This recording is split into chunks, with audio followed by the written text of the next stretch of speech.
भयंकर जहरीले कीटनाशकों का प्रयोग यदि बंद नहीं किया गया, रासायनिक खादों का प्रयोग बंद नहीं किया गया, तो थोड़े ही समय बाद 95% संख्या कैंसर से पीड़ित हो जाएगी, जनसंख्या। आप सोचो। और इधर जनता कैंसर जैसी भयंकर बीमारी से पीड़ित होगी, और उधर तब तक हमारी धरती ऊसर बंजर हो जाएगी, जिसमें कुछ भी पैदा नहीं होगा। फिर लोग कहेंगे कि ऋषियों ने सिद्धांत बनाया है कि धरती को पुनः जीवित करने की शक्ति गाय के गोबर गोमूत्र में है, पर गाय ही नहीं होगी तो गोबर गोमूत्र कहां से आएगा?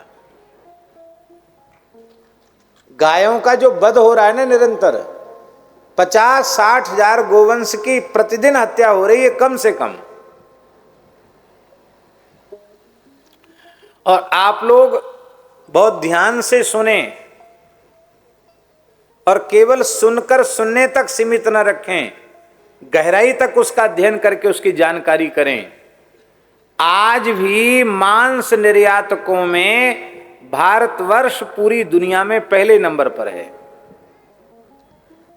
किसी की सरकार आ गई हो और कोई भी उपलब्धियां गिनाई जा रही हों, सब ठीक हैं, पर गोमांस निर्यात जैसा पहले हो रहा था उसमें कोई कमी नहीं आई है, वो बढ़ ही रहा है गोमांस निर्यात।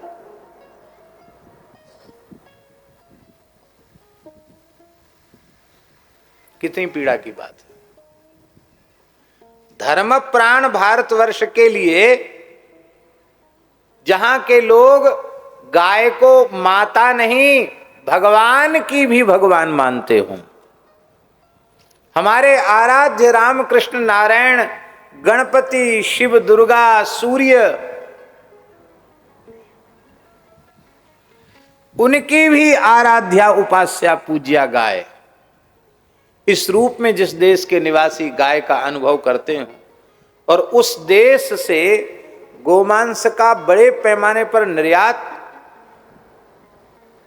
ये भारत जैसे देश के लिए कितनी लज्जाजनक बात है।